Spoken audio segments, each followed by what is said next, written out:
Hello. Last video में हमने anaerobic respiration में हमने पढ़े थे अल्कोहलिक फर्मेंटेशन। अल्कोहलिक फर्मेंटेशन में हमने पढ़े थे 3 स्टेप्स पढ़े थे। अल्कोहलिक फर्मेंटेशन में 3 स्टेप्स पढ़े थे हमने।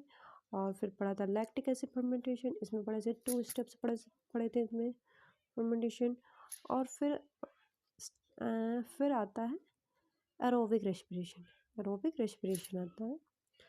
एरोबिक रेस्पिरेशन में कौन सी रिएक्शन किस में होती है, सबसे पहले तो ये देखते हैं। तो इसके लिए इसमें 4 रिएक्शंस होती हैं। ग्लाइकोलिसिस फर्स्ट होती है। ग्लाइकोलिसिस एरोबिक में भी होती है, अनएरोबिक में भी होती है। और इसमें सेकंड पे आ जाते हैं। सेकंड होती है लिंक्ड रिएक्शन। और थर्ड होती है क्रेब्स साइकिल एंड फोर होती है ETS। तो इसमें फाइनल प्रोडक्ट ATP बच जाता है। इसमें complete oxidation of aerobic respiration में कंप्लीट ऑक्सीडेशन ऑफ ग्लूकोज होता है। रेस्पिरेशन यहाँ पे पूरा लिख देते हैं, आपको समझ में आ जाएगा। अब पढ़ाते हैं ग्लाइकोलिसिस रिएक्शन और क्रेब्स साइकिल ETS। ये सब किसमें और कहाँ पे होते हैं। ये एक तो मैं यहाँ पे लिख देती हूँ प्रोकैरियोटिक और यहाँ पे लिख देते हैं यूकैरियोट्स, तो आपको समझ में आ जाएगा।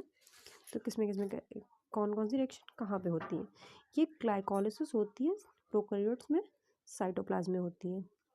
ये दोनों में सेम ही जगह पे होती है।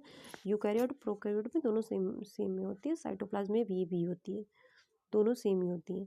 और फिर लिंक्ड रिएक्शन होती है, ये भी साइटोप्लाज्म में होती है। ये प्रोकैरियोट्स में साइटोप्लाज्म में होती है।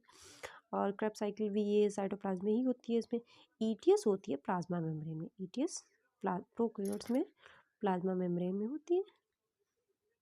होती है। और यूकैरियोट्स में ये जो लिंक्ड रिएक्शन है ये होती है मैट्रिक्स ऑफ माइटोकॉन्ड्रिया में।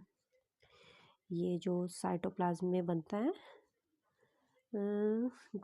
पायरुवेट, वो माइटोकॉन्ड्रिया में आ जाता है।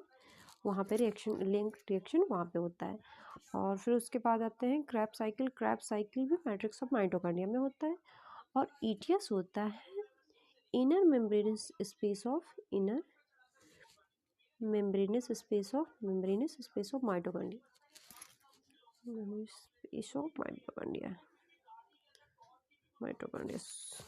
सॉरी, आप समझ रहे हैं।